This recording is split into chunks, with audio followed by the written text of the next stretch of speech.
nature for a better future. My name is June and I am your host for this morning po. Now, a big background information about Davao Crocodile Park and Zoo. Davao Crocodile Park and Zoo is a private rescue center for endangered and wild animals. And we have been preserving these animals since 2005. And we are in coordination with the DENR, DOT, and PAI. Now, as a way of saying thank you for being with us in this Olympic morning, we brought you the show where you will meet our animal ambassadors and get your free selfies after the show. But before that, I have some friendly reminders for you to follow muna, okay? Una-una po sa mga nakatayo, upo lang po tayo. And guys, do not attempt to catch our animals while the show is ongoing. A second, to those who are eating, I'm so sorry but kindly finish it up or finish it later after the show. And lastly, to those who want to take photos or videos of our animals, now guys, bawal po yung camera. Joke lang po, pwede po yung camera, okay? But kindly disable lang po sa flash because our animals are light sensitive. So double check na po natin yung ating mga camera, okay? Now the reason why we call them the animal ambassadors because they represent their own kind and the rest of the animal kingdom to give you a message. That is to protect, to preserve and conserve, and do not destroy their habitats. That's why please help us in our mission in conserving them, okay? And by the way guys, we are still working with wild animals. As much as we want to train them, we don't want to change their behavior at mukhang ready na ang ating mga animal ambassadors. The question is, are you ready to meet our animal ambassadors? Yes! Asan yung energy natin kanina guys? One more time, more energy, okay? Are you ready to meet our animal ambassadors?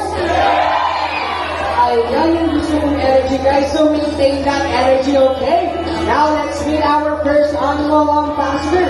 Now giving you the small coming flag. Now we are calling Lakas, our white-bellied sea eagle. And ayan na siya guys. There you go, that is Lakas, our white-bellied sea eagle. Yung sa ating name of Hyatus leotulidacer, leoto meaning white, and dacer meaning belly. This is why we call them the white-bellied sea eagle.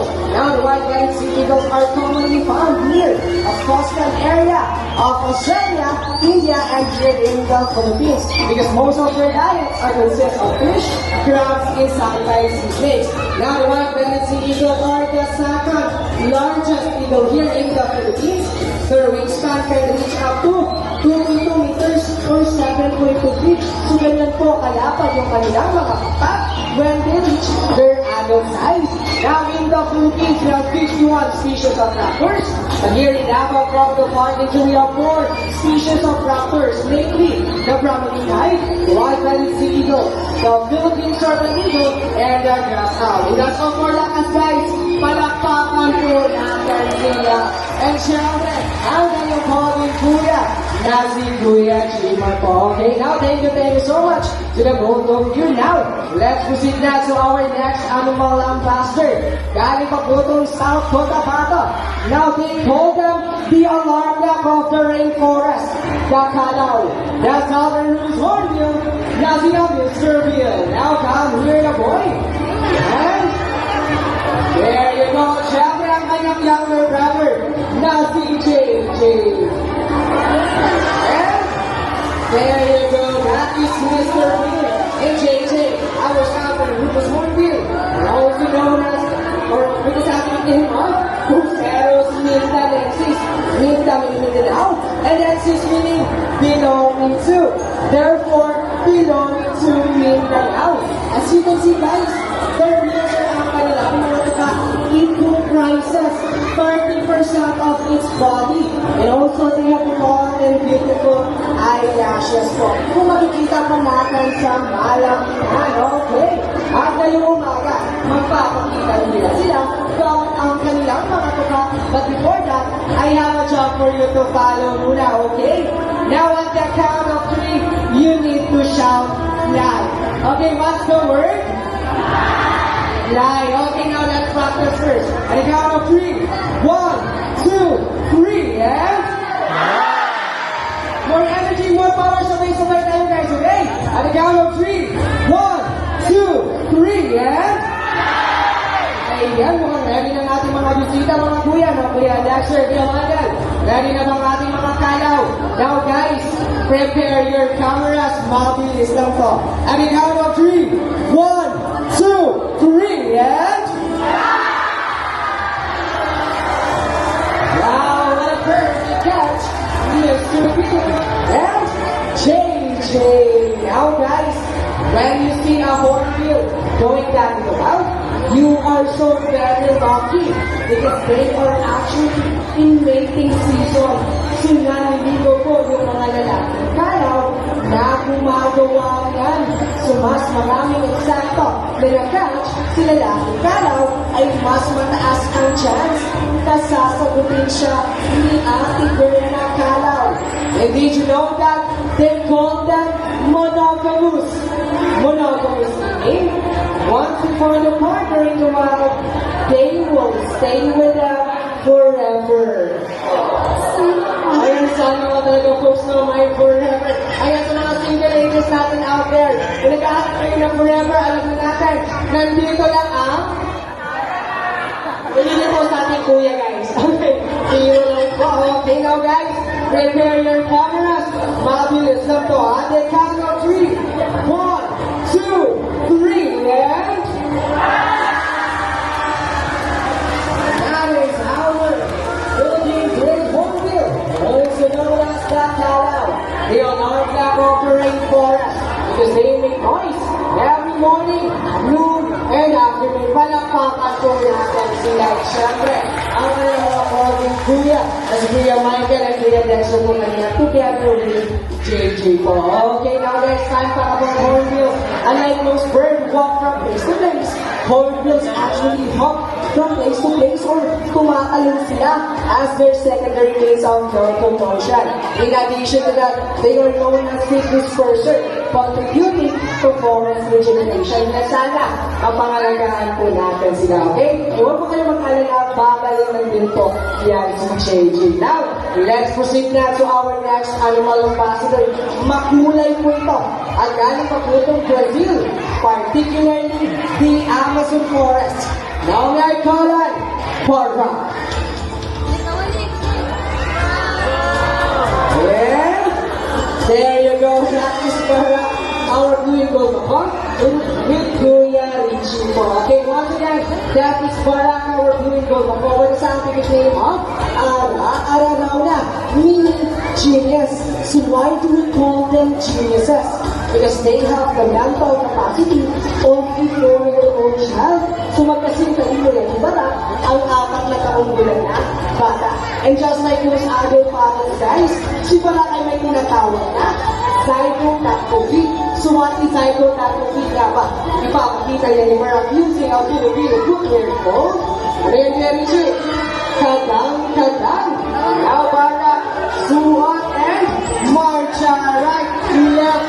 That is zygotatophy in action. So in the front, to in the back, allowing them to grab items from march to course right, left, right, and baba. Good boy. Palakpakan po natin si Barak, guys. Ayan, dahil dyan para may pa-high five si Kuya Richie mo po. Okay, high five daw, eh? Wow, sana all. And syempre, super simple po ni Barak, guys. Malambing din po si Barak. Okay, now Barak, kiss daw kay Kuya Richie daw, best sa cheek. Okay, give a kiss Kuya Richie. Wow, sana all. At mukhang nabitin natin si Kuya Richie. Ayan, isa pa. Isa pa, guys. Ayan, okay, isa pa daw kay Richie Barak. So, saan pa gusto, guys? Sa lips naman daw Kuya Richie. Okay, Barak, Kuya Richie. Ayan, kiss daw, best. Sa lips daw, Barak. Wow! Sana all. And guys, did you know that Barak is an eco-warrior din? So who here segregate their trash? Sino dito ang nag-segregate ng kanilang mga basura? Ano po, taas ni Mahal? Ano si Pam? Si Ate, hala? Dalawa lang? Buti di ba hindi ka nagsesegregate? Ayan, nothing to worry about po. Dahil ngayong umaga, tuturuan tayo ni Barak kung paano mag-segregate ng ating mga basura. Na Kuya Richie, ano nga bang nandiyan Kuya Richie? So we have a biodegradable bin. At i-check ni Barak kung siyempre, a non-biodegradable bin na Barak. I-check mo na kung gumagana, kung gumagana naman parehas. Okay na Barak, Kuya Richie, at count of 3. Lapagang basura. 1, 2, 3, and go! Ano nga ba unang kinukuha ni Barak? A piece of plastic which is gonna go to the non-biodegradable bin. At another piece of plastic pa rin which is gonna go to the non-biodegradable bin.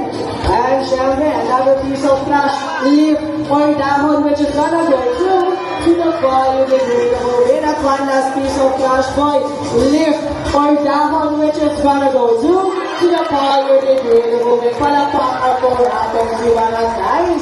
Ayan si guys, kung kaya po ni Barak mag-segregate ng ating mga basura, syempre, kaya din po natin, okay? Sana itularan po natin si Barak. At dahil galing mo ng Brazil si Barak, magpapaalam na po siya ng mga kilaw sa ating kuya, mami, sir. Wave bye-bye kay Barak po. Wave bye-bye. Ayan, okay, Barak, mag-bye-bye ka na sa kanila, boy. Eh, kung naman na po, mag-bye-bye ka na, boy. Barak? Eh, Barak? Barak, mag-bye. Barak, mag-bye-bye ka na po. Okay, one more time, guys. Wave bye-bye kay Barak po.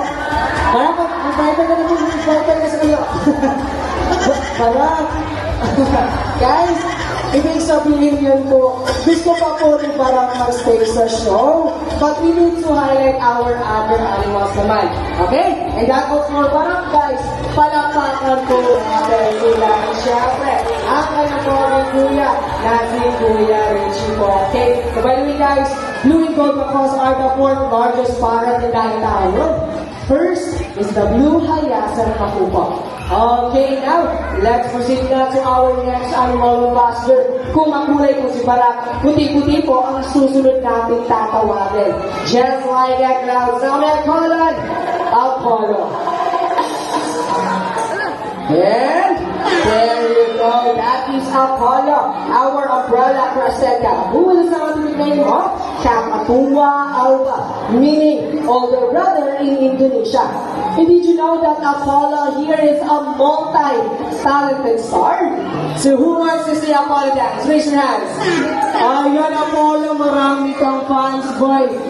Ayan, okay, hindi na magpapahuli yung kanyang kuya, guys. So who wants to see Kuya Siren dance? Raise your hands, ask mo. Ayan, Apollo, Kuya Siren, marami kang fans. Okay, okay lang ba? Okay, Ate Tin. Hit it. And there you go, that is the moonwalk made famous by Michael Jackson. So, atras mo boy, makita mo sa mga kung gano'n ka kagaling mag-off. Tama na gusto na mahulog ka sa Facebook mo boy. Okay? Hindi mo natin pwede tawagin multi-talented star si Apollo kung isa lamang yung kanyang talent. He also ang po magaling pong umarte si Apollo, guys. Okay, now Apollo, what do we do if we see a predator? Bago lang si Tasmo, anong gagawin? Ayun siya, guys. And, ay, napakagaling mo umarte, boy. And by the way, guys, most of birds do that. They go out to fool their predators. So, napapatay pa tayo po sila. Okay, now one last time, Apollo. Bumalik yung agla po, anong gagawin? Ayun siya, guys. Anong gagawin ito, Apollo? Ayan, and there you go. Napakahuli mo na lang humaki. Apollo, palapakan po natin si Apollo. Guys, ayan, at dahil magaling siyang artista, guys, may pa-interview tayo sa kanya this morning now. Okay, Apollo, kaya Siren, magbibigay ng maayos, Apollo. And now, Apollo, look at me, your Siren. Is he looking at you handsome? Pogi ba siya yung Siren mo, Apollo? Look at him. Wow, sana all Apollo Apollo. Okay, syempre, hindi rin magpapahuli yung host. Ito, Apollo, namin ka na maayos, boy, ha? Look at me, boy. Amay good looking, amay handsome. Pogi ba ako, Apollo? Ano, tatawag ko pero bisita ko eh. O, kung mga sa Apollo, dito na lang tayo sa ating mga bisita, kasi tawang-tawa sila sa akin ng Apollo. Ayun, dito tayo kay ma'am na may baby. Ito may hawak ng phone. Okay, Apollo, look at mom. Is she good looking? Is she beautiful? Maganda ba si mama Apollo? Look at her, maganda ba si... Wow, sana all Apollo from you now. At syempre, magaganda naman talaga yung mga bisita natin. Ay, magaling kang pumili, Apollo. Ayan, okay, dito naman tayo sa ating nagwawag ng mga bisita. Ayan, okay. Ay, dito tayo kay Sir. Ayun, ayun siya na may hawak ng bag na snake bag. Okay, ito po siya yung naka-blue. Navy blue. Okay, ayan, look at him, Apollo. Look at Sir. Is he good looking? Is he handsome? Pogi ba si Sir mo, Apollo? Pogi? Ayan, syempre naman, pogi naman talaga si Sir. At yung ibang bisita natin, pero bakit ako lang yung naiiba mo? Bakit sa kanila oo, bakit sa kanila hindi? Okay, one last time na talaga ako, okay? Now, kung sumagot ka ng maayos, boy, ha? Look at me, boy. Am I yung loading na may handsome? Pogi ba ako, Apollo? Isa ka mo yung next time, boy. Look at me, boy. Am I yung loading? Pogi ba ako, boy? Please. Guys, palakpakan na lang po natin si Apollo, okay? At syempre, ang kanamang kuya na si Kuya Sarah, napakabayos talaga ni Apollo, guys. Okay, now let's move on to our next animal ambassador. Kapatid ko ni Apollo, guys, okay? Now may I call on Jumbo. And there you go. That is Jumbo, our other umbrella crested cat. By the way, guys, did you know that one of the reasons of global warming is due to our pollution coming from our transportation? And this morning, Jumbo will show us how to lessen our carbon footprints by using a... Ano nga ba nandiyan, Kuya Boy? Deng, deng, deng, deng, deng, deng, deng, deng. Vice Weekend now, Jumbo, Sakay Boy, and Pikachu Boy, our first placer, by Alimas and Patrick Boy. Oh, stop! Ay, hindi pa po, oh, sama, nilo na ito. Baka mahulog ka sa boy. Ayan, there's the kids out there, or maybe sa ating mga adult who still don't know how to ride on bicycle. Happy to walk up on mo dahil ng umaga. Tuturuan din tayo ni Jumbo how to ride, eh? Ding, ding, ding, ding, ding, ding, ding, ding, ding, ding, ding, ding. Scooter. Okay, now Jumbo.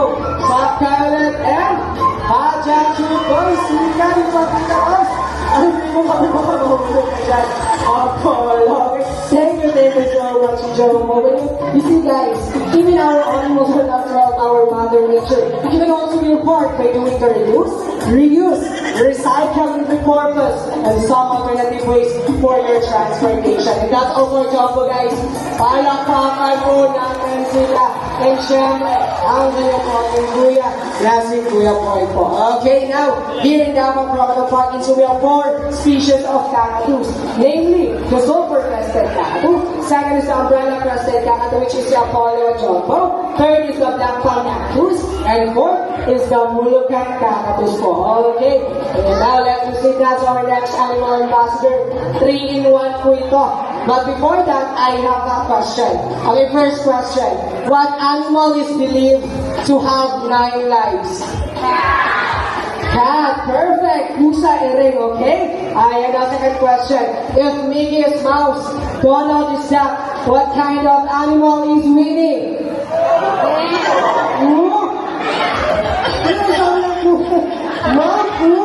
Walang po na hayop, ha? Ano guys? Bear. Bear po si Winnie, ha? Walang po na hayop, okay? It's just an animal character lang po. Okay, bear po si Winnie. Now, for our last question, anong klaseng hayop ang kamukha ng katabi mo ngayon? Yung monkey. Pero tama mo kayo kanina, okay? Our next animal ambassador, he has a face like a cat, a body like a bear, and a tail like a monkey. Now may I direct your attention to your left side, and that is Teddy, our Palawan bear. Once again, that is Teddy, our Palawan bear cat, with a sound name of Artictis Binturo, or normally known as Binturo po. And did you know that their tail can act as a fifth limb meaning it's a prehensile in nature. The definition of prehensile is being able to grab. So they can grab sa mga object na kasing galing lang ng ating mga kamay. Yes po, ganyan na ganyan po yung kanilang mga tail. Same sa mga monkey at ipapakita yan ni Daddy. This morning po. Okay now, Daddy, go to the spot. And are you ready to down, boy? Ay, baka manalo pa na mga si Daddy Dawson. Daddy na natin yung makapaganda siya. Daddy, go to your spot na. And again, so guys, are you ready to down? And there you go. That is free hand-side action. So, they're doing that in the lab to grab some fruit hanging from a branch. Palapakan po natin si Daddy, guys.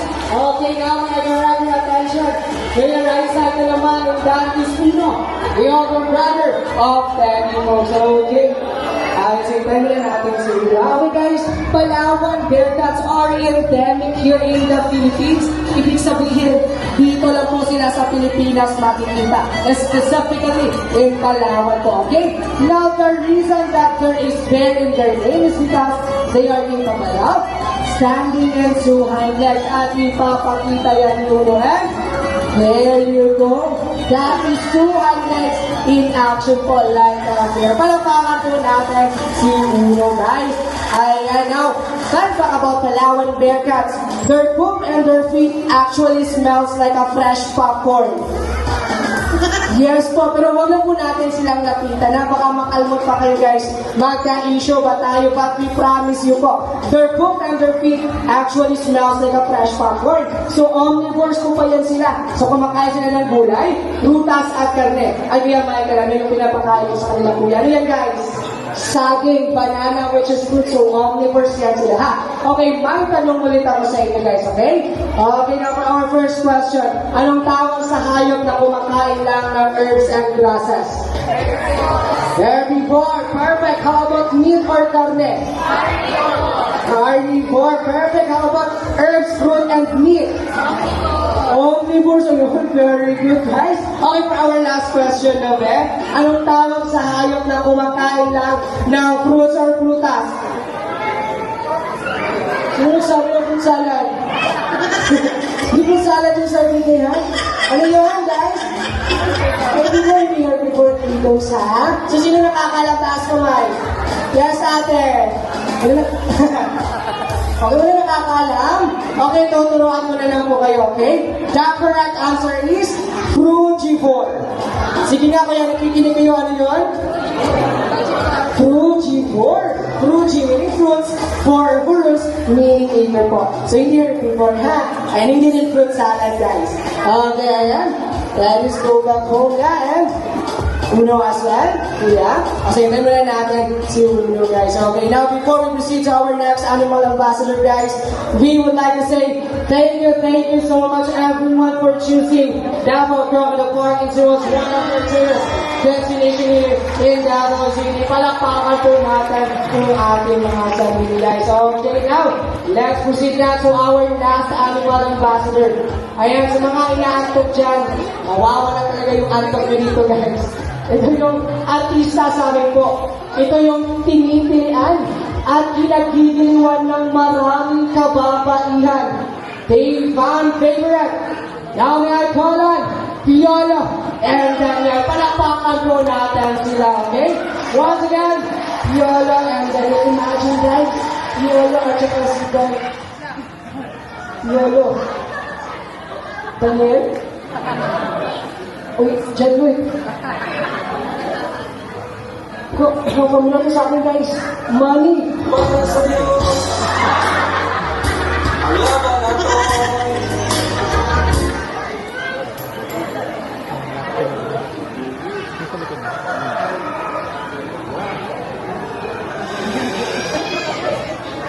Guys, ulit lang sasabihin sa inyo folks that we are still working with wild animals po.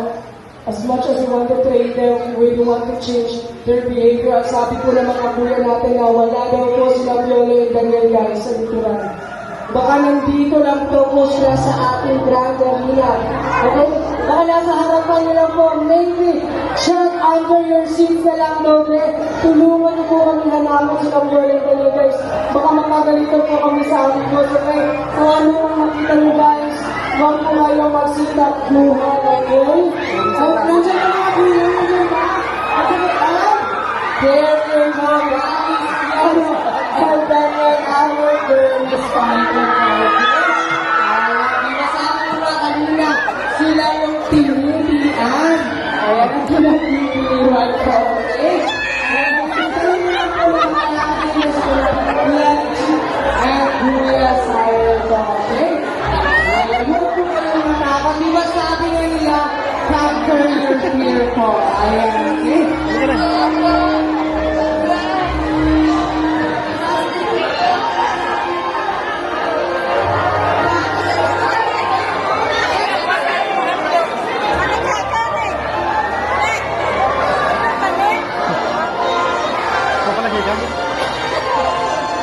Kaya sa mga paalala ng mga ulit-ulit kung hawakan sa ng kalenda kaya wag lang kayo dalawang kuya dito. Ayan, wag po kayo matakot po. Wag po kayo magsitap buhay po. Ayan, sila po tayo.